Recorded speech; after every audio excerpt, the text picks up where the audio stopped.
Estudiar el presente nos preparará para el futuro.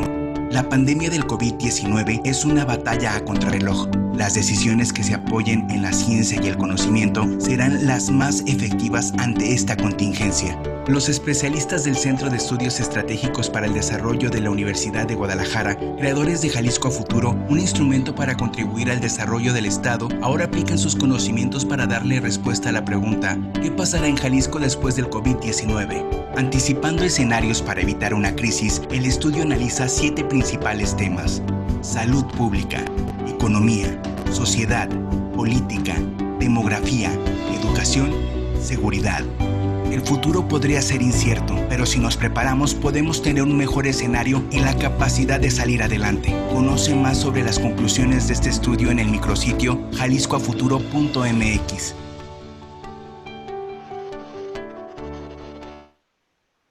¿Qué tal? Bienvenidos nuevamente a este webinar. Ya llevamos más de un mes haciendo estos exitosos webinars de la Universidad de Guadalajara. Mi nombre es Ibabel Arroyo, les saludo desde la Ciudad de México. Voy a ser su anfitriona durante la próxima hora.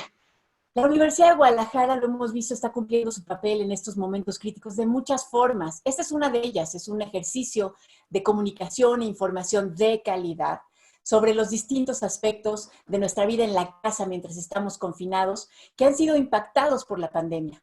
Deseo que encuentren útil, otra vez, el ejercicio de hoy, que esta vez se titula Los impactos de la pandemia en la salud emocional de niños y adolescentes y herramientas para mitigarlos. O en otras palabras, como me gusta decirlo a mí de manera más coloquial, ¿qué hacemos con el miedo, los berrinches, la depresión, la apatía o incluso el uso de las drogas y el alcohol entre los niños y adolescentes? Un par de avisos, como siempre, ya saben. Este webinar es posible gracias a la Vicerrectoría Ejecutiva de la Universidad de Guadalajara, la Coordinación General Académica y el Centro de Estudios Estratégicos para el Desarrollo, que hace cosas extraordinarias. Está dirigido a la sociedad en general, no solamente a los estudiantes o a los profesores, y está transmitido en vivo por todos los medios de la Universidad de Guadalajara a través de Canal 44, Radio Red Universidad de Guadalajara, la página de la universidad y las redes sociales. Además, este webinar es retransmitido a través de la aplicación Hours Network por 8 canales de visión de Jalisco que cubren 50 poblaciones en el interior del estado y con nuestros familiares migrantes en Estados Unidos. La grabación, además, ya saben, va a quedar colgada en los medios digitales de la Universidad de Guadalajara y la pueden encontrar en www.udg.mx. Hemos invitado, como cada semana, a un distinguido panel de expertos a participar en este webinar, que va a tener la siguiente dinámica. La primera parte, nuestros panelistas van a tener 5 minutos cada uno para establecer los planteamientos principales de los temas que han elegido para abordar. Y vamos a dejar los restantes minutos para la discusión y las preguntas que ustedes pueden hacer a través de los chats de las redes sociales de la Universidad de Guadalajara. Por supuesto, las comunicaciones con los espectadores van a estar silenciadas, pero ustedes se pueden comunicar por escrito. Bueno, sin más preámbulos, empezamos con el tema. El contagio masivo del coronavirus o de la enfermedad, que en realidad se llama COVID-19, así como la parálisis del sistema educativo. Tenemos cerca de 30 millones de niños en las casas que no están yendo a las escuelas. Ha tenido implicaciones muy importantes en la vida en casa para los niños, para los adolescentes, para los padres de familia. Los impactos del aislamiento, la inevitable recesión económica, que empiecen a faltar los pesos, la incertidumbre, que estén los padres en casa todo el tiempo, el distanciamiento social, afectan de manera distinta a niños y adolescentes que a los adultos. ¿Qué hacemos con eso? ¿Hasta dónde podemos sortear emocionalmente esta crisis los padres y los hijos? ¿Qué herramientas existen para mitigar los efectos psicoemocionales? Y le doy la bienvenida a la primera panelista para que empecemos a hablar de ello. Ella es Marcela Aguilar y nos va a platicar de cómo impacta en los niños menores. Vamos a empezar con los pequeños. Esto de estar en casa, esto de ver el estrés de los padres, esto de empezar a tener miedo porque no se puede salir, cómo se mitiga. Hemos hasta leído cuentos para explicarles a los niños por qué no pueden salir. Ya no hablo yo y le doy la palabra a Marcela Aguilar. Ella es psicoterapeuta especializada en niños, es cofundadora de Mentalizar México SC y estamos muy honrados de que este día esté en este webinar. Marcela, ¿cómo estás? Bienvenida. Te voy a pedir que abras tu micrófono. Gracias. Ok. Ahora sí, ya te escuchamos, ¿eh? No, ahora ya no te escuchamos. Otra vez abre tu micrófono. No importa, esto de Hola, en estos webinars. Ahora sí, Marcela, listo, ok. ya estamos. Te vemos y Muchas te gracias, escuchamos perfecto. muy amable, muchísimas gracias por la invitación. Me estoy muy honrada de compartir este foro con ustedes. Mi primera experiencia en webinars, esperemos que todo salga bien. Todo saldrá Bueno, bien. sucede que de pronto nuestro mundo se movió como en aquella historia de Simbad el marino, cuando Simbad el marino llega a una isla y cree que el terreno es seguro. Se sube y de pronto se da cuenta que este es un animal vivo y se empieza a mover. Y entonces, entre todos, pues se agarraban de donde podían, ¿no? Algunos estaban en las orillas, otros estaban en el centro y les tocaba como mejor lugar para aferrarse a algo, ¿no? Pero de pronto animal marino pues tiene movimientos impredecibles. Entonces todos estamos de una manera subidos en una especie de animal marino como este. No sabemos cómo se va a mover el asunto. Con esto del COVID, efectivamente, como tú comentabas, iba a ver, nuestra vida cambió bastante. Pasamos de tener estructuras conocidas a tener incertidumbre, incertidumbre constante.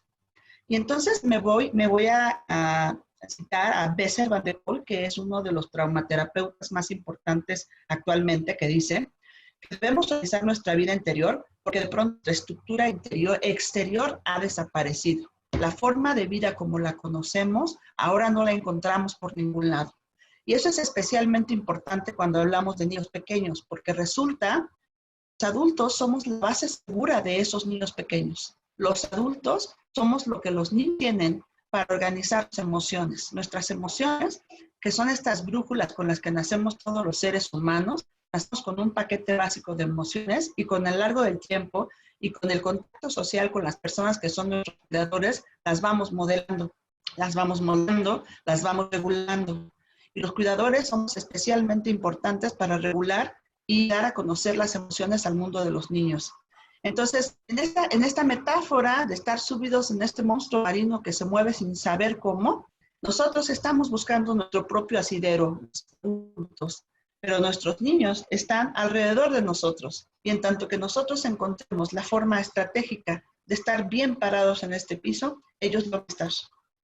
Entonces es importante uno, como cuidador, tener contacto con nuestra propia emoción, con nuestras propias emociones, las cosas que estamos sintiendo, buscar maneras de lidiar con nuestro estrés, encontrar estrategias para mantener rutinas y buscar la manera de ser empáticos con estos niños que también están entrando a un mundo nuevo. Entonces, pensaría en el tiempo que me queda considerar estrategias como muy específicas que podemos utilizar de manera cotidiana. Ejemplo, reconocer y validar las conductas, pensamientos y emociones de nuestros niños. Generar espacios que permitan la expresión emocional. Buscar estrategias para que ellos busquen la manera de expresar sus emociones. Hablar con naturalidad de lo que está pasando. Explorando primero qué es lo que ellos conocen, qué es lo que ellos se imaginan, cómo están conceptualizando la situación, qué sienten, qué temen.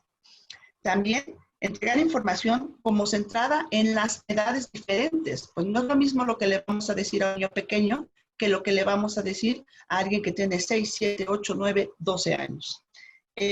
Intentar buscar la manera de que la rutina se mantenga, porque recordemos que de alguna manera la rutina nos da cierta certidumbre.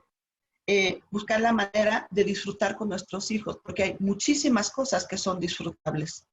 Y finalmente, siempre infundir esperanza. La esperanza es el fundamento de la posibilidad de encontrar una oportunidad a la crisis.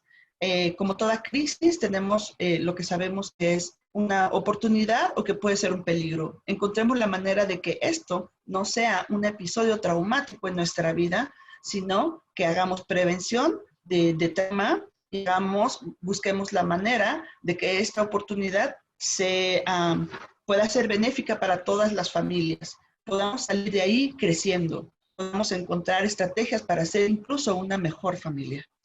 Y por otro lado, algo importante que me parece fundamental es prevenir violencia. Resulta que los propios estresores de los adultos han impactado de manera negativa en el manejo de las emociones. Y bueno, la violencia no educa, la violencia no beneficia de ninguna manera el desarrollo psicoemocional de nuestros hijos y es importante mantener a raya esa violencia.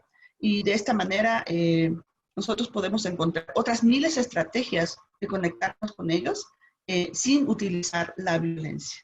Eso sería como mi punto de partida para iniciar. Pues. Muchísimas gracias, muy interesante. Entonces, lo que necesitamos es, antes que nada, los adultos estar en nosotros para que puedan estar bien los menores en casa. Yo creo que ustedes que están escuchando este webinar también disfrutaron los planteamientos ahorita de partida de Marcela. Y le doy ahora la palabra a nuestra siguiente panelista. Ella es Ana Cecilia Morquecho, profesora investigadora de la Universidad de Guadalajara, psicoterapeuta especializada en adolescencia y delincuencia. Ella nos va a hablar del sistema emocional de los adolescentes en casa. Y déjenme, antes nada más de darle la palabra, recordarles que a todos nuestros panelistas, yo me estoy refiriendo a ellos por su primer nombre o su primer nombre y su apellido, sin todos los títulos que tienen, porque estamos en casa. Pero eso no significa que no tengan todas las credenciales académicas y profesionales que se necesitan para estar en este webinar de altísimo nivel. Ana Cecilia, bienvenida. ¿Cómo estás? Adelante. Ana Cecilia. Ahora sí.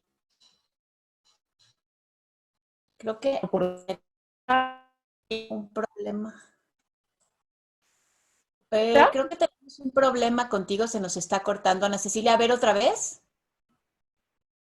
Intentamos. ¿Qué tal hasta ahora? Ya, Buenos ahora días sí. a todos. Quiero primeramente agradecerles infinitamente esta oportunidad. Para mí es muy importante este espacio y poder compartir, porque adolescentes, profesora con adolescentes, trabajo con adolescentes, pues he estado reflexionando y pensando mucho. Ana Cecilia, no queremos, y me permitió espérame, Ana reflexionar Cecilia. de las cosas que están ahí.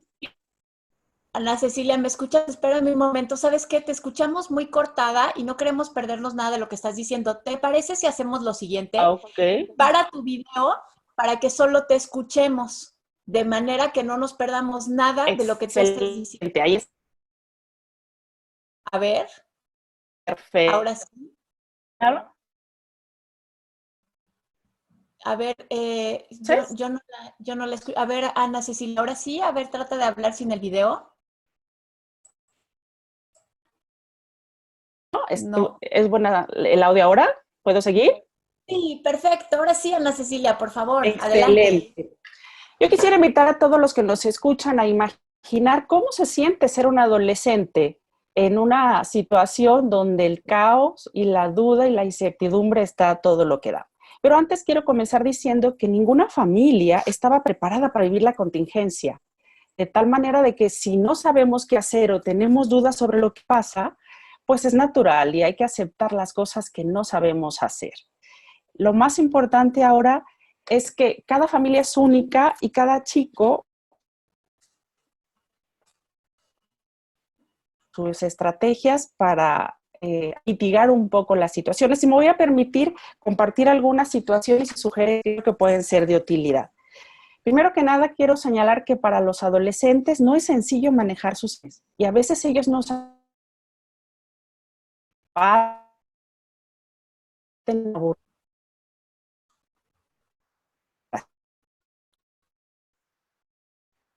Creo que otra vez se está cortando. Ay, no, y es una pena porque justo empezaba ¿Qué Ana Cecilia hacemos? a decirnos las sugerencias. A ver, ¿sabes qué? Voy a pasar con el siguiente panelista, Ana Sí. Cecilia, y si te parece, Me parece van a bien. contactar para Yo voy ayudarte a hacer ahorita un cambio. con la Excelente, cosa. muchas gracias. No, hombre, gracias a ti. Y ya saben ustedes, los que nos están escuchando, que Estoy todos pendiente. estamos en casa y a veces ni siquiera es nuestra responsabilidad, sino responsabilidad de quienes son nuestros proveedores de Internet. Hay que echarles la culpa. Bueno, vamos a dar la palabra a nuestra siguiente panelista. Ella es Esmeralda García, es profesora investigadora y psicoterapeuta especializada en adolescencia y atención de adicciones. atención de adicciones. O sea, ahorita sí llegamos a la parte en la que nos a hablar, Esmeralda, de los riesgos que están corriendo los menores en la casa que empiezan a marihuana, a beber alcohol, y con sus padres que también están bebiendo mucho alcohol en casa. Esmeralda, bienvenida, adelante, muchas gracias. Hola, ¿qué Ahora, tal? Hola, ¿qué tal, adelante. Ibabel? ¿Sí me escuchan? Perfecto, Esmeralda, Sí. adelante. Hola, ¿qué tal, Ibabel? Muy buenos días a todos mis compañeros panelistas. Es un honor para mí estar aquí acompañándolos y formando parte de este foro tan relevante de uno de los temas que estamos explicando como sociedad, como profesional de salud mental. Sin embargo, este es un tema que me confiere bastante la experiencia que tengo y el trabajo directo con los adolescentes, sobre todo, considerados una población de alto riesgo y en la actualidad se está viendo fuertemente afectada por todas las consecuencias de esta pandemia. Me gustaría, antes de otro momento, invitarlos un poco a reflexionar si para el adulto que somos es difícil adaptarse a una situación que nos está llevando a tantos cambios en nuestra rutina. Imagínense lo complicado que puede llegar a ser para el adolescente. El adolescente, sin duda, característico de impulsividad, de baja tolerancia a la frustración, incapaz para anticipar consecuencias, con una mayor apertura al tiempo libre, escasa supervisión, falta de actividades recreativas, todo lo que de repente sabemos que el adolescente vive día con día en su cotidianidad. Ahora, el tema de la pandemia, el funcionamiento del adolescente pues se ha visto fuertemente afectado.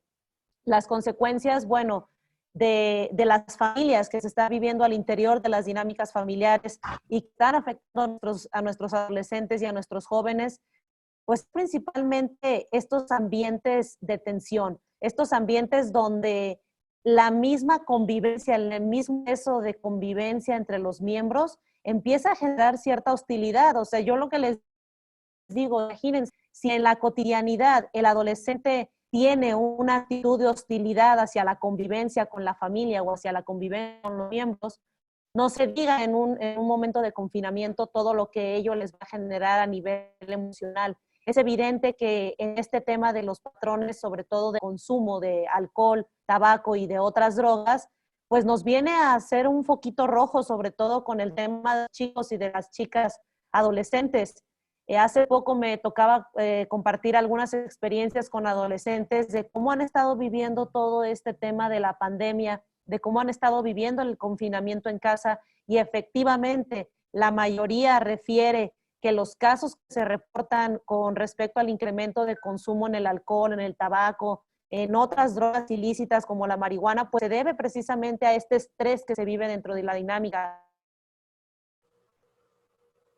Padres discutir día tras día o normalmente problemas económicos que se viven en casa genera estrés. Ahora imagínense lo que el adolescente vive cada vez que está más expuesto a la dinámica familiar, qué es lo que está ocurriendo al interior de la familia, qué es lo que los adolescentes están pensando, replanteando sobre la dinámica de su propia familia. Hay adolescentes que en estos días me han compartido que están enterando de problemas que no sabían que existían en casa, que se están enterando de situaciones complicadas que los mismos padres están viviendo y que ellos desconocían. El tema de la condición económica, el tema de la asistencia social, el tema del cuidado de la salud, todo esto empieza a generar pues bastante estrés en los chicos. ¿Y qué es lo que ocurre? ¿Qué es lo que ocurre? Que pues los adolescentes empiezan a ver rebasados por esta exposición constante de estrés, la falta de asistencia escolar, la exposición constante frente a pantallas,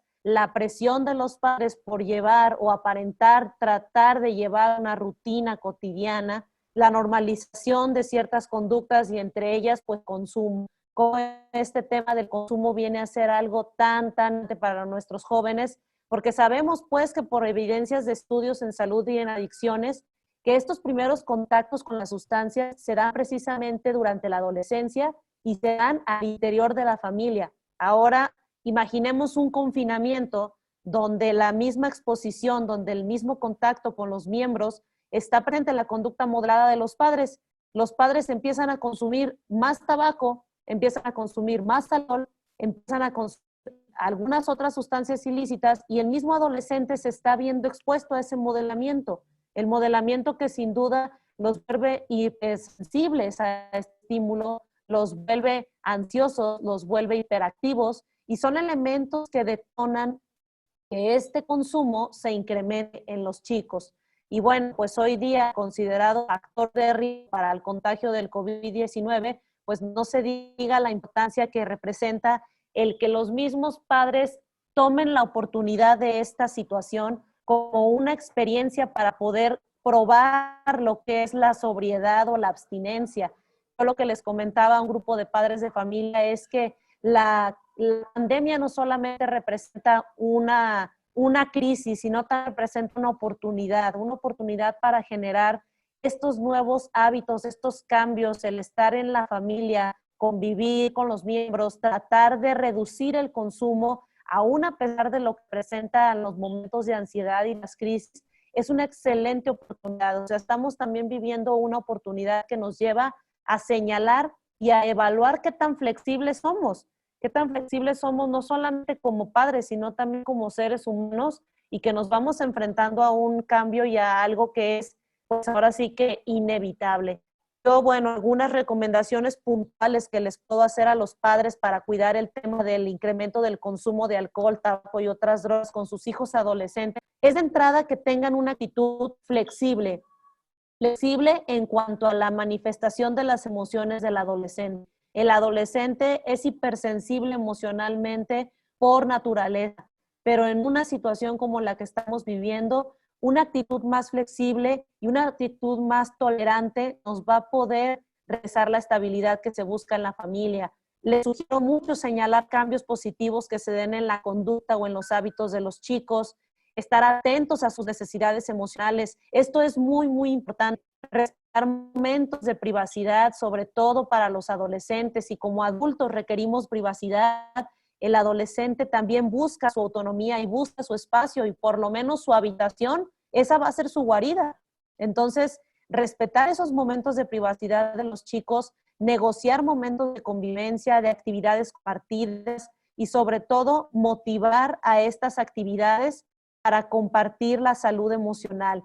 ¿Cómo te vas sintiendo? ¿Cuáles son las necesidades que van surgiendo en torno a todo esto que estamos viviendo? Y ¿por qué no? Pues a lo mejor hasta motivar a pensar o en su defecto el proyecto de vida que se tiene como familia, el proyecto de vida que se tiene para y con el adolescente. Lo que sí es un hecho, y esto sí se los digo definitivamente como una de las sugerencias más importantes, y eviten en la mayor de la medida el conflicto. No estamos viviendo un momento adecuado para generar grandes cambios a nivel familiar. Eviten el conflicto con el adolescente, traten de motivarlos a hacer actividades diferentes durante el día y en especial, muy característico de ellos, aprendan a compartir el tiempo de ocio con los adolescentes. Esa sería una de mis aportaciones principales y lo que en este momento yo les puedo compartir. Interesantísimos los planteamientos de Esmeralda García. Yo me quedo con el tema este de la guarida. Recuerdo mucho que así la veía yo cuando estaba en esa edad. Evitar el conflicto, tratar de estar bien uno. Y seguimos con el tema de los adolescentes. Regresamos con Ana Cecilia Morquecho, que nos va a hablar también sobre el sistema emocional de los adolescentes en casa. Teníamos algunos problemillas, pero creo que ya quedaron resueltos. Ana Cecilia, ya estás por aquí otra vez, ¿verdad? Ahora con nuevo dispositivo, nueva señal, nuevo sonido. Ana Cecilia. Ay, no me digan que otra vez la perdimos. Ana Cecilia, yo ya te veo, pero no te escucho. No, ¿tienes conectados tus audífonos? No, todavía no te escuchamos. Nada. Ay, qué lástima, porque justo nos ya ibas a empezar con lo de las recomendaciones. No, no te escuchamos nada.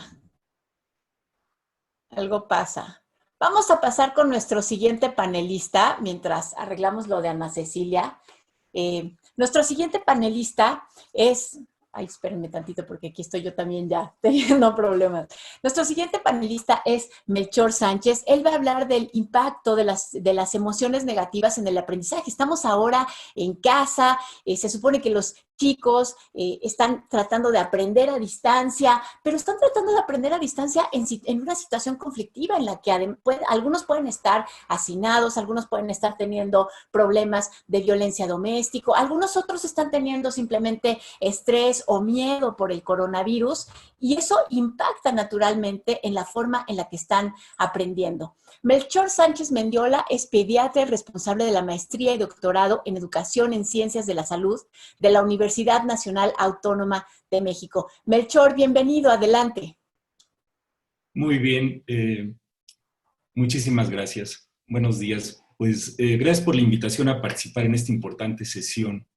El efecto de las emociones en la población en estos tiempos tan complejos es muy profundo, y en los niños y jóvenes puede ser todavía mayor y dejar una huella profunda y duradera. Y esta especie de cicatrices emocionales se pueden quedar ocultas y tener diversas manifestaciones de impacto a lo largo de la vida. El tema que comentaré es el de los efectos de las emociones en el aprendizaje. Hay una frase atribuida a Woody Allen que dice: tuve una educación terrible, asistí a una escuela para profesores emocionalmente trastornados.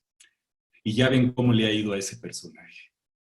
Les pido que piensen qué sentimos cuando vemos el nacimiento de nuestros hijos, cuando los vemos crecer y desarrollarse, cuando lloran, cuando ríen y cuando tienen ansiedad por la gran cantidad de tareas que les están dejando algunos maestros en estos tiempos de confinamiento. El plan de estudios de la escuela de sus hijos y de ustedes mismos, de donde ustedes estudiaron, ¿incluye explícitamente las emociones? ¿Qué tan competentes somos los docentes para manejar estos aspectos llamados socioafectivos? Las emociones para fines prácticos tienen dos dimensiones. Una que es la valencia, pongamos esta raya horizontal, que puede ser positiva o negativa. Y en la positiva puede estar el estar contento, el estar alegre, y en la negativa puede estar el estar desilusionado y el estar triste. Y si ponemos otro eje, una raya vertical, es la activación, que puede ser muy alta o puede ser muy baja. Cuando es muy alta es cuando estamos muy furiosos, muy excitados, y cuando es muy baja es cuando estamos extremadamente aburridos, deprimidos o excesivamente relajados. Y en estos cuatro áreas se pueden situar la mayor parte de las emociones de los seres humanos. Recuerden la película de Walt Disney, Intensamente. ¿Con quién se identificaron más? Espero que con la alegría. Las emociones, en fin, tienen un papel importantísimo en el aprendizaje y en una cosa que se llama transferencia del conocimiento a situaciones y contextos diferentes. Por ejemplo, utilizar los conceptos numéricos aprendidos en un aula en aritmética para contar el cambio en la compra del supermercado. Suena como muy sencillo, pero una de las grandes tragedias de la educación tradicional es que la transferencia es muy baja. Aunque un estudiante conozca el concepto, lo tenga en su mente, menos del 30%, menos de la tercera parte, serán capaces de usar ese concepto para resolver problemas nuevos en contextos diferentes. Las emociones, pues, tienen efectos en diversos aspectos del aprendizaje. El primero es desde la fase de percepción y procesamiento de la información. Cuando tenemos el ánimo positivo, tendemos a ver más esta visión panorámica, visión de pájaro, donde procesamos globalmente las cosas. Esto lleva a mejores conexiones en la mente y promueve una mejor transferencia a nuevas situaciones. Cuando tenemos el ánimo negativo, nos enfocamos más en los detalles. Entonces, al final del día, las emociones positivas hacen que nosotros veamos el bosque, y cuando tenemos emociones negativas, nos enfocamos más en las hojas, y esto puede hacer que no veamos el bosque por los árboles. El segundo impacto es en cómo interpretamos la información. Las emociones positivas facilitan la flexibilidad para pensar, para descubrir soluciones y estrategias alternativas diferentes de las rutinas a las que estamos acostumbrados. Facilitan la creatividad, la conducta exploratoria, el estar abierto a la información y a modificar nuestra manera de pensar. Se asocian con mayor curiosidad e integración de la información tan necesaria ahorita en el confinamiento. También tiene un impacto enorme en la recuperación de los recuerdos. No todas las memorias son creadas igual. Las experiencias emotivas las recordamos mejor, con mayor nivel de detalle. Desafortunadamente, los eventos vitales negativos se asocian con una mayor recuperación involuntaria de memorias, por lo que uno piensa que son más comunes los aspectos negativos de la vida. Esto produce desgaste en las personas y disminución progresiva de una cosa que se llama empatía, esto de ponerse en los zapatos del otro. Y por último, tiene un efecto muy importante también en la toma de decisiones y acciones con la información que se tiene disponible. Las emociones influyen mucho en cómo actuamos y respondemos a cualquier evento, desde el uso de mascarillas ahorita cuando salimos a la calle o al supermercado, de cómo interactuamos con otras personas con las que no conocemos en la fase de contingencia. Y dependiendo del estado emocional, nuestras decisiones van a tomar caminos distintos. Ninguna decisión es totalmente racional. Para finalizar, quisiera enfatizar que debemos repensar las metas de la educación aprovechando la oportunidad que nos da la crisis. Aprendemos muchas cosas en esto que se llama el currículo oculto, esta cultura interna de las organizaciones como son las escuelas, las universidades y en este caso el entorno casero, en donde generalmente hay poco respeto a las emociones, matizado con muchos aspectos de género. No seas tan sentimental, no llores, quiere llorar, quiere llorar. El mensaje es muy claro. Si quieres sobrevivir en la sociedad moderna, tienes que esconder tus sentimientos. El mensaje más importante de lo que quiero decirles hoy es que debemos de tomar las emociones de nuestros estudiantes, y en este caso de nuestros hijos y de nosotros mismos, tan en serio como tomamos habitualmente los intelectos en el sistema educativo. Creo que la única opción que no debemos de tomar es desentendernos de las emociones como un aspecto central de nuestra humanidad. Muchísimas gracias por su atención. Muchas gracias, Melchor Sánchez. Nos quedamos con algunos de los planteamientos que has hecho sobre la necesidad de fortalecer entonces las emociones positivas para poder tener un mejor aprendizaje. Y justamente sobre eso ya llegó la primera pregunta. Te la voy dejando para en un momento que las podamos responder. Y es esta, bueno, si necesitamos las emociones positivas, ¿cómo le hacemos para reforzarlas, provocarlas y poder tener un aprendizaje mucho más efectivo, eficiente, sustantivo, etcétera? Vamos a intentarlo nuevamente con Ana Cecilia. Nosotros somos tercos, queremos escucharlas. Ana Cecilia Morquecho, ahora sí estás con nosotros, ¿verdad? Espero que sí. ¿Me escuchan? Sí, te escuchamos. Perfecto. Muy bien. Muchas gracias. Pues aprovecho que soy la última en participar porque tuve el placer de escucharles a todos y ver las coincidencias que tenemos. Y lo que yo quiero centrar ahora entonces es en los aspectos que podemos recomendar para trabajar y atender a los adolescentes. Como estaba señalando, la dificultad para manejar emociones es lo que caracteriza esta época. Y los chicos en un mismo día pueden experimentar frustración, cansancio, enojo, decepción, miedo, pero no son siempre sencillos imaginarlo. A los adultos nos toca a veces verles expresando el cansancio, el aburrimiento, que se aíslan, que comen mal, que tienen falta de concentración, que se ven desmotivados. Y lo que estamos viendo es que no saben cómo identificar y conectar con sus emociones. Y a mí se me ocurre que es una excelente oportunidad para que hagamos este ejercicio en casa, padres e hijos, entre hermanos, entre amigos, para acompañarnos y comunicarnos. Y yo quisiera proponerles algunas estrategias. Una es importante. No impongamos nuestra conversación a un chavo si no está dispuesto y listo. Tenemos que plantear si es el mejor momento para ellos, porque a veces es un momento adecuado para uno de adulto, pero no para ellos. Hay que preguntar si están listos para conversar o casi agendar una cita y decir, cuando estés en disposición podemos platicar. Otro aspecto que puede ayudar es pedirle al adolescente que nos exprese en una o dos palabras cuál es su sentimiento, qué le está pasando. A veces esperamos explicaciones profundas y detalladas cuando, si nos pueden decir en dos palabras cómo están, al menos nos orientan como adultos y podemos guardar distancia o procurar protegerlos y acompañarlos. Otra forma importante que podemos poner en casa es la escritura. Si no podemos o no tenemos costumbre de hablar cara a cara, hagamos buzones de comunicación, mandémonos cartas, mensajes, escribámonos notas. Papás, dejen un mensaje a sus hijos con una petición, una indicación, una sugerencia, con una frase motivadora. Y eso es muy sencillo y está al acceso de cualquiera. Ahora, utilizando el gusto de los chicos por las redes sociales, pues procuremos también hacernos presente a través de algún mensaje muy respetuoso y muy solidario con los chicos.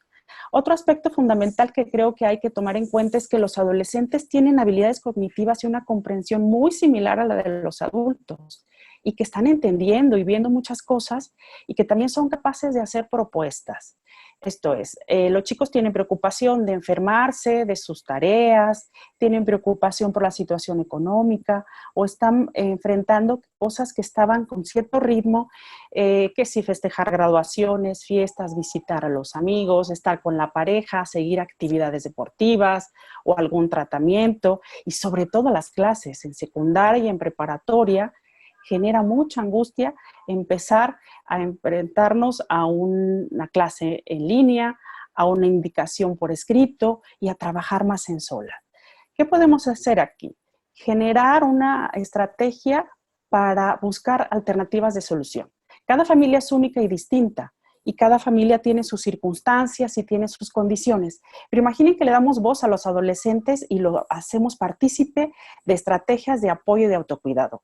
Que sea él que nos diga qué puede hacer y establecer como estos roles en casa de qué haríamos todos ante si alguien se contagia, qué haríamos ante la necesidad de mantener la casa ordenada, qué podemos hacer cuando algún miembro de la familia necesita usar el internet para trabajar, por ejemplo, y darles voz a ellos y que sean también quienes propongan y activen su posibilidad de resolver y de ayudar en casa. Esto es muy importante. A veces se nos olvida que ellos también tienen mucho talento, mucho que aportar y que son capaces de decirnos qué podemos abonar. Y cada familia puede hacer esa estrategia. ¿Qué vamos a hacer en casos de contingencia o de emergencia? Otra cosa que animaría mucho a guardar un poco la calma y la salud emocional es poner atención y centrarse en los aspectos positivos, en las cosas que sí están funcionando en casa. A veces se nos hace frustrante y estamos todos en un espacio, estamos centrados en lo que no se ha limpiado, en lo que no se ha hecho, pero no hemos puesto atención en los aspectos que sí se están haciendo bien y que sí funcionan, y en la intención y en los buenos actividades que sí están funcionando. Hay que centrarnos en las intenciones y en los esfuerzos un poco más y un poco menos en los resultados. Y acompañar a nuestros hijos, acompañar a los adolescentes a flexibilizar un poco sobre las cosas que tienen que llevar un ritmo más lento o que tienen que ser resueltas de otra manera. Yo me quiero dirigir ahora en este momento a los adolescentes que podrían estarnos escuchando para invitarles a que busquen su tiempo de autocuidado, a que descubran su fuerza y su posibilidad de estar con ellos mismos, de consentirse, de cuidarse, de buscar su espacio para su intimidad, su música y atender sus cosas, pero también que se hagan su espacio para conectar con los demás. Es muy importante y muy necesario mirar al papá, a la mamá, al hermano pequeño, a los amigos, interesarnos por lo que les pasa a los demás y sumarnos con ellos en esta comunicación para buscar estrategias para una convivencia más amable, para flexibilizar el uso de los espacios. Es importante que los chicos fortalezcan su bienestar a partir de saber que también ellos son agentes de cambio y que también ellos pueden proponer y ayudar. Si yo salgo de mi sensación de frustración, de tristeza y de miedo y me atrevo a mirar a los demás y a sumarme en la colaboración, esto genera un ambiente muy positivo. Es tiempo para que todos busquemos la paciencia y la flexibilidad. Y hablando de flexibilidad, sobre todo los chicos que están enfrentándose a las clases virtuales, a los plazos y a las entregas, les invito a que mantengan comunicación constante con sus compañeros y sus profesores, que no se esperen a que acabe el ciclo escolar o que les llene la angustia, que empiecen a acercarse con los profesores, a plantear si tienen alguna duda, alguna dificultad para entregar una actividad, si hay algo que no están pudiendo resolver porque en casa hay una situación particular. Lo más importante es que cada uno pueda plantear una estrategia adecuada a la circunstancia de cada familia y de cada chico. nos toca aceptar que hay cosas que no podemos controlar, pero hay cosas que sí. Gracias, y con esto cierro mi participación y estoy interesada en conocer qué están opinando y preguntando más. Gracias.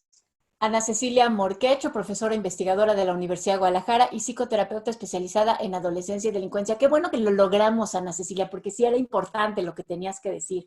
Muchas gracias por haber insistido en ello. Muchas gracias, Ana Cecilia. Y empiezo con algunas de las preguntas. Empezaré con la que ya había dejado sobre la mesa para Melchor Sánchez, a quien me parece además que presenté mal, porque lo puse como pediatra responsable de la maestría y me dicen que es profesor de la Facultad de Medicina y coordinador de desarrollo educativo e innovación curricular de la Universidad Nacional Autónoma de México. Melchor, regresamos entonces contigo para preguntarte sobre esto de las emociones positivas. Sí, se oye muy bien que las emociones positivas son las que se necesitan para tener un buen aprendizaje, pero ¿cómo provocarlas? Esa es una. Y dos, la otra, del otro lado, ¿qué hacer si ya se está instalado en las emociones negativas? ¿Hay algún tipo de aprendizaje que sí se pueda realizar mientras estamos instalados en la negatividad? ¿Algo en lo que se pueda avanzar? Esas son las dos preguntas que le dejan a Melchor Sánchez. Adelante, Melchor. Muchas gracias. Bueno, es importante aclarar que esta cuestión del positivo y negativo es una sobresimplificación de algo extraordinariamente más complejo, ¿no? Por eso quisiera ponerlo en la mesa, porque desde el punto de vista de las personas que hacen investigación de esto, hay muchísimos matices. Entonces, y tenemos que tener en claro que las emociones tienen su origen, no nacimos ayer, son el resultado de la evolución. Entonces, todas estas emociones positivas y negativas tienen valor de supervivencia, por eso las tenemos, es lo que nos hace humanos. Yo creo que suena fácil decir, es que tenemos que ser positivos y tenemos que tener solo emociones negativas, pero para hacerlo se requiere cierta, llamémosle, proacción. Una de las cosas que podemos hacer es algo tan sencillo como ser amables y tener actos de amabilidad todos los días. El ser generosos, eso sí lo puede hacer cualquier persona en cualquier contexto. El hacer esto genera un entorno que propicia las emociones positivas. El segundo es el escuchar activamente. Ahorita que estamos encerrados, bueno, vine a la oficina, como ven, esta no es mi casa, es la oficina en la universidad. Y bueno, sí soy médico pediatra, como habías dicho inicialmente. Ay, ya ves, todo mal. Y también de terapia intensiva de niños, hablando de intubación y ventiladores. El punto, pues, es que ahora que estamos encerrados en casa, cada vez que tenemos comunicación con alguien, con nuestras parejas, hay veces que estamos aparentemente escuchándolos y no lo hacemos. Entonces, una recomendación importantísima es esto que se llama escucha activa, de realmente estar enfocado en lo que nos está diciendo la otra persona. Eso promueve también emociones positivas. Y el tercero podría ser esta cuestión de la compasión. En otros países del mundo está subiendo como la espuma una cosa que le llaman compassionomics. Ven que ahorita está la genómica, la proteómica, todas estas cosas.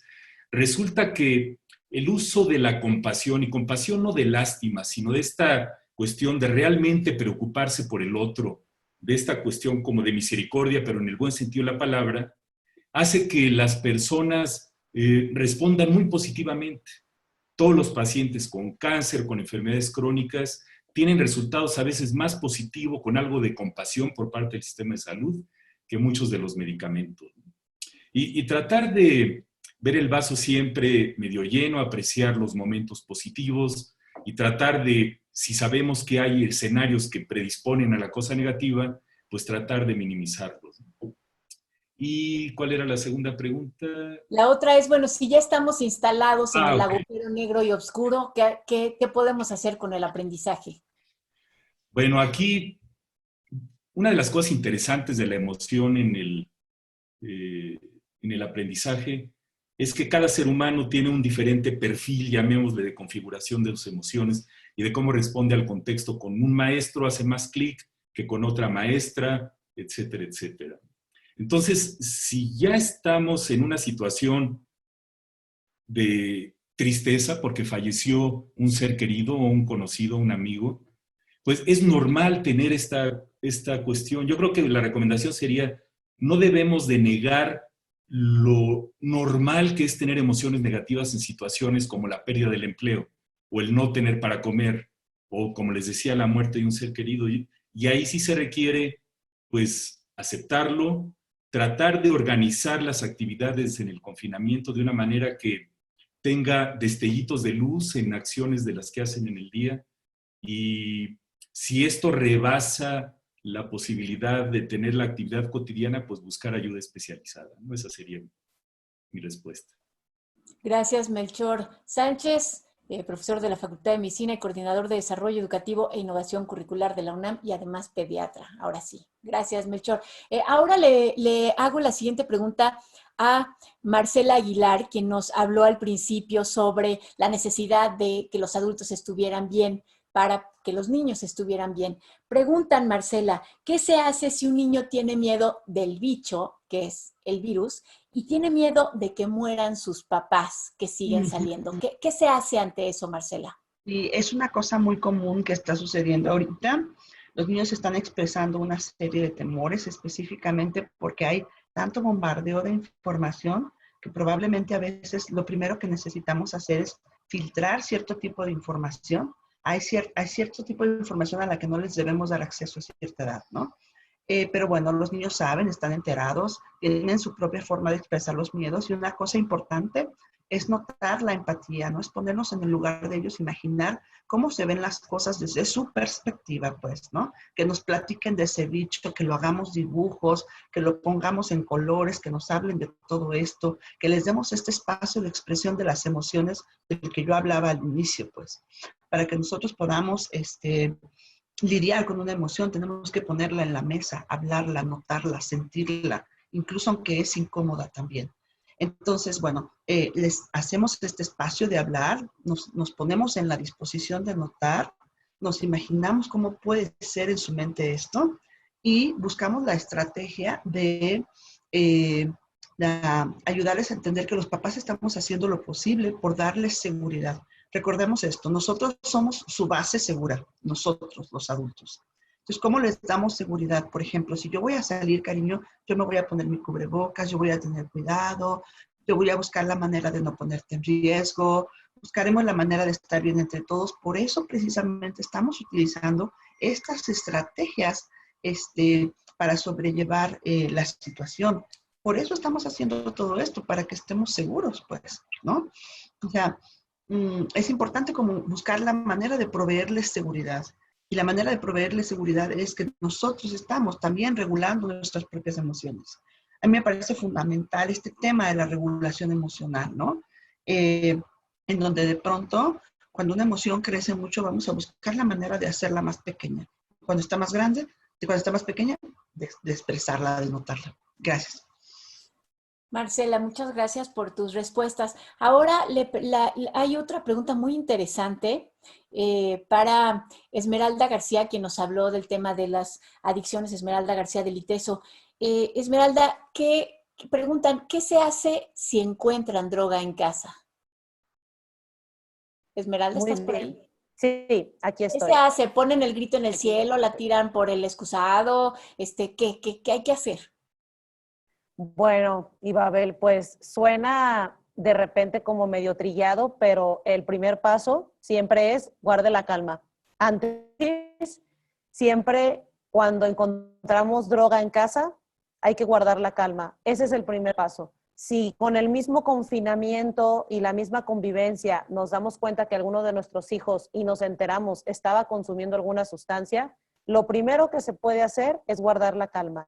Creo que es una de las estrategias a lo mejor más complejas, pero también de las más útiles, el tratar de llevar la información a un nivel de intervención oportuna. Esto quiere decir que si ya hemos descubierto que hay droga en casa, vamos a retomar la situación de la manera más estratégica posible.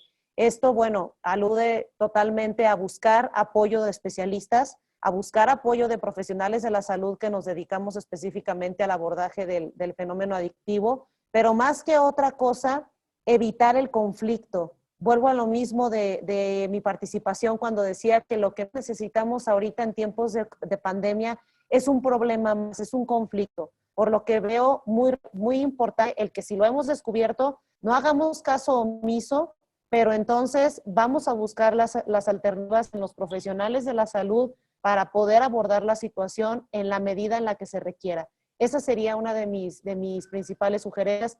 Hay muchas instituciones que apoyan en este tema del abordaje con adicciones. Hay instituciones públicas y privadas, pero sin duda lo que mejor podemos hacer es guardar la calma y evitar el conflicto. El tema del consumo de sustancias se puede abordar. A pesar de que es una enfermedad, tiene una manera de abordar especializado, muy específica y sobre todo lo más importante, existe una solución muy viable cuando se trata de adolescentes y cuando se trata de jóvenes. Esa sería mi recomendación. Guardar la calma, hablar con ellos. Ya escucharon a Esmeralda García. Ahora una pregunta para Ana Cecilia Morquecho. Fíjate, esta pregunta todas me han parecido interesantes, pero esta en especial. Ana Cecilia, dicen que ¿qué hacen si sus novios adolescentes tienen novia y están necios con que quieren salir a ver a la novia? ¿Qué se hace frente a eso? Y de una vez te dejo la otra pregunta, que es... dice, mi hija llora cada vez que hace la tarea, no quiere hacer la tarea, se pone a llorar cuando la obligan. Esas dos cosas, el noviazgo, que es una cosa de adolescencia sí, súper claro, poderosa, y el tema de la lloradera con la tarea. Bien. Primero hay que reconocer que tienen deseos y necesidad y que el lugar que ocupa el novio para el chico es mucho más importante porque la relación con los demás y las relaciones sociales les da equilibrio. Habría que ayudarles a pensar y a reflexionar cuáles pueden ser las maneras de estar con las parejas. Esto es, este chico que tiene una novia también tiene una familia, que tiene una situación de contingencia y tenemos que razonar con ellos para flexibilizar los momentos y las formas de compartir. Pensar que además del gusto de verse, que es muy legítimo y muy real, pues están los riesgos y están las otras familias y los padres del novio o de la novia y los riesgos de contagio. Hay que invitarlos a que piensen que deben de respetar la contingencia y que cada uno de los integrantes de la relación pues también pertenece a un grupo social y a una familia que está estableciendo sus propios acuerdos y que lo primero que ella o él debe hacer es respetar a la propia familia y a la familia del otro donde está la pareja. No habría que negarle la posibilidad del encuentro, habría que reflexionar con ellos sobre, ok, entiendo, me parece muy importante, esto es necesario para ti, busquemos formas saludables, convenientes, que se ajusten al estilo de vida para que puedan estar en comunicación. No hay que evitarles el contacto con la pareja, hay que invitarlos a pensar nuevas maneras de estar cerca y que pues piensen qué lugar ocupa para cada uno de los dos estar conjuntamente. Y rápidamente sobre las tareas me voy a permitir, primero cuando llora, habrá que acercarse a preguntar cuál es lo que la está frustrando. Este sentimiento, hay una frustración y hay una sensación de que no está pudiendo resolver las cosas como se espera. Podría ser que las expectativas al cumplir la tarea sean más altas y que habría que ayudarle a ajustar las expectativas, a plantear cosas que sí son reales y posibles. A veces las tareas son demasiado o a veces la desmotivación del adolescente lo rebasa porque está pensando que está en juego su prestigio, su calificación o que la maestra lo va a juzgar muy duramente o con sus compañeros. Valdría la pena acercarse a darle el tiempo para que nos exprese qué es lo que siente. Y aquí me voy a detener. Hay que aceptar que nos expresen lo que sienten, con una escucha comprensiva, haciendo silencio, aunque lo que nos digan de momento no nos gusta, no interrumpiendo al adolescente, no le digamos, vas a estar bien, o eso está mal, o ya cálmate, dejemos que exprese abierta y libremente lo que necesita decir antes de interrumpirle diciendo qué debe o qué no debe hacer. Cuando ya nos expresó qué le pasa con la tarea, qué es lo que le está angustiando, le podemos invitar a decir, a ver, entonces, ¿cómo lo resolvemos? Vamos a imaginar qué podemos hacer para que para ti hacer la tarea sea agradable y para que para ti hacer la tarea sea algo posible, ajustando entonces las expectativas. Ana Cecilia, ya nos has dado algunos tips importantes. Esto de guardar silencio mientras están llorando y diciendo insensateces que a nosotros nos pueden parecer insensateces y que después ahí están revelando todo el problema, me parece muy, muy importante. Muchas gracias, Ana Cecilia Murquecho de la Universidad de Guadalajara. Y ahora, ya casi se nos está acabando el tiempo, pero antes de que nos vayamos, hay otra pregunta importante que se la hacen a Melchor Sánchez de la Universidad Nacional Autónoma de México, pero que a mí me gustaría que si nuestras otras tres panelistas tienen algo que añadir, levanten la mano y me lo digan. La pregunta es, ¿qué materiales recomiendan para los padres de familia que no todo el tiempo van a poder estar haciendo preguntas en un webinar como esto? O sea, libros o algún video que haya por ahí circulando en YouTube, no sé, algo que les recomienden a los padres de familia que puedan buscar para tener información sobre cómo tratar a los adolescentes y a los niños en situaciones difíciles como esta. Entonces, empezamos con Melchor, algo de bibliografía.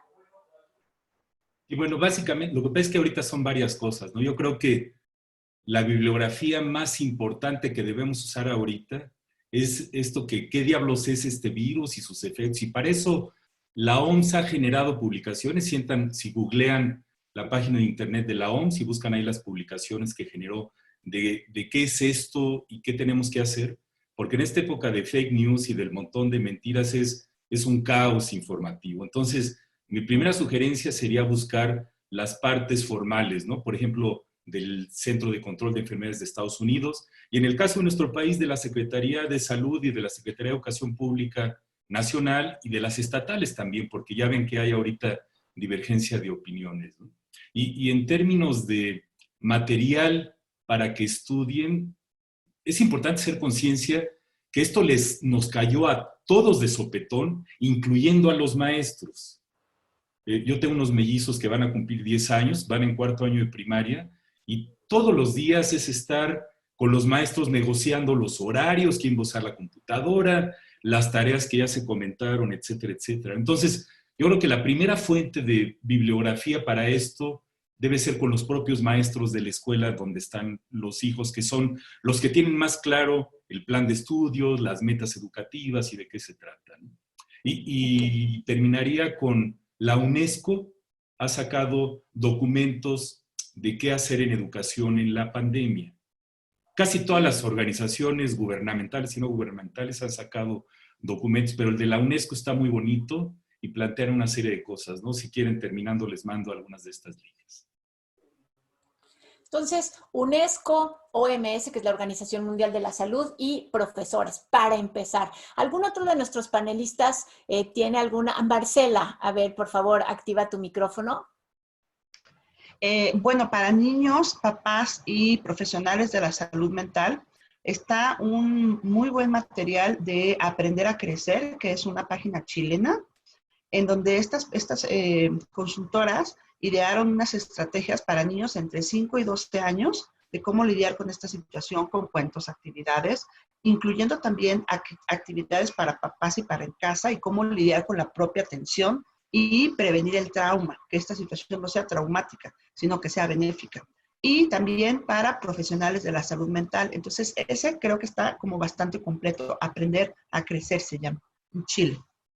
Aprender a Crecer en Chile. Muchas gracias, Marcela. Antes de pasar con las otras dos panelistas, me regreso un poquito contigo, Marcela, porque hay una pregunta, y ya que estoy contigo, es ¿qué hacer cuando se regresan los niños una etapa? Mi hija ya dormía sola en su cama de 5 años y ahora duerme con nosotros porque tiene mucho miedo.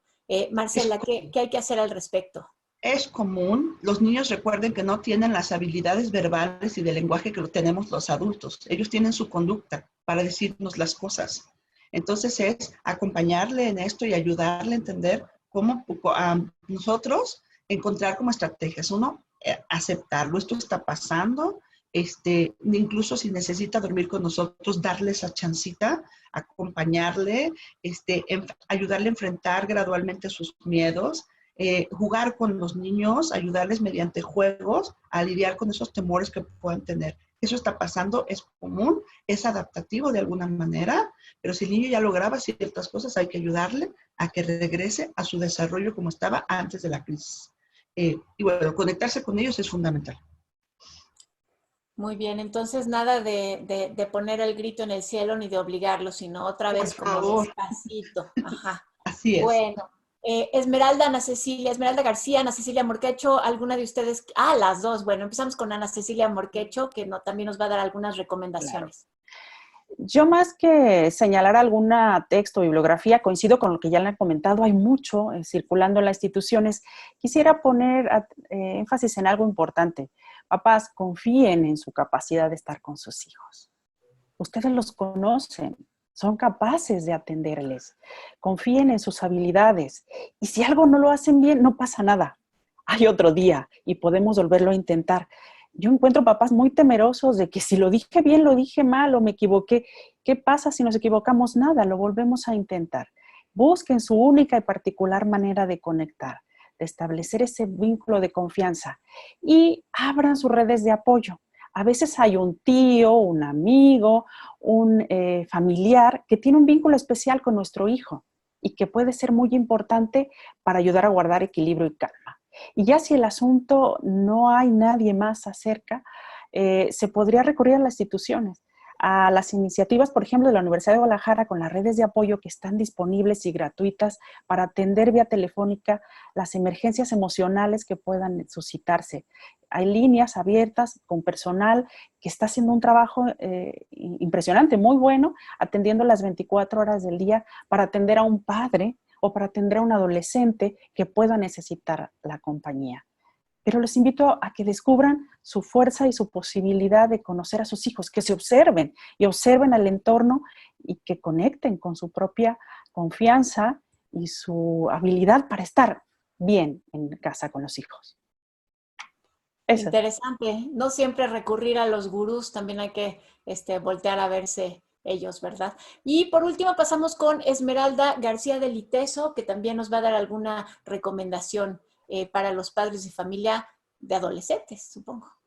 Sí, muy bien.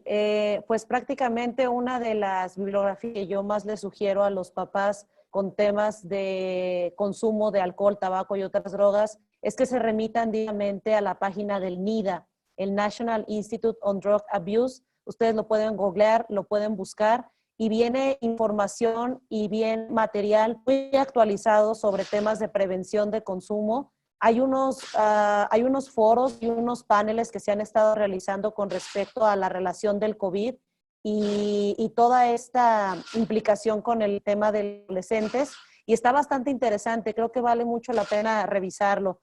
Otra de las sugerencias que yo les pudiera dar a los papás es que cuando se trata de temas de consumo, uno de los principales elementos a cuidar es el modelamiento de la conducta. Esto quiere decir que si ustedes como padres son consumidores de alcohol, de tabaco, de cualquier otra droga, es una oportunidad excelente para poder replantear un estilo de vida y poder crear un nuevo hábito. Inclusive con los hijos, el hacer una mancuerna de recuperación, de una línea de recuperación, aprovechando el tema de la cuarentena, es una de las estrategias que yo más les pudiera sugerir, sobre todo haciendo énfasis en lo que decía la anterior panelista, confíen en sus propias habilidades, confíen en que son ustedes que conocen más a sus hijos y crear estas mancuernas son de las estrategias más importantes. También la oportunidad de crear espacios de convivencia, espacios en donde se puedan manifestar las emociones y tratar de analizar el porqué del consumo de una droga, más allá de satanizarlo, de estigmatizarlo, analizar en conjunto el por qué se está consumiendo cierta sustancia. Creo que eso podría ser una muy buena estrategia y es algo que yo les puedo sugerir a los papás. Con eso terminamos. Entonces tenemos, a ver, de lo que han dicho, el NIDA, el libro Aprender a Crecer, la OMS, la UNESCO, la confianza también en uno mismo, no estarlo buscando todo afuera y relajarse porque no necesariamente hay algo que es lo súper bueno y lo súper malo porque así es rígido. Y además, el doctor Melchor Sánchez ha estado mandando ahorita algunos vínculos que estoy viendo con bibliografía recomendada. Se los vamos a poner en la página de la Universidad de Guadalajara, en donde quede colgado este webinar, ahí lo van a poder consultar. Y creo que con esto nos despedimos. Ha sido un excelente webinar, hemos recibido excelentes sugerencias y comentarios de nuestro panel de distinguidos expertos, a pesar de que tuvimos algunos pequeños detalles. Creo que también conmigo me parece que se bloqueaba la señal, pero creo que llegamos a buen término. Les agradezco muchísimo a Esmeralda García, Marcela Aguilar, Ana Cecilia Morquecho y Melchor Sánchez que hayan compartido su conocimiento con nosotros y con los espectadores de este webinar, y sobre todo les agradezco a ustedes que nos acompañaron en este sexto ya webinar de la Universidad de Guadalajara, y los invito a que nos acompañen el próximo miércoles, igual a las 11 de la mañana. Vamos a hablar sobre la literatura en tiempos de pandemia. Muchas gracias a todos los panelistas.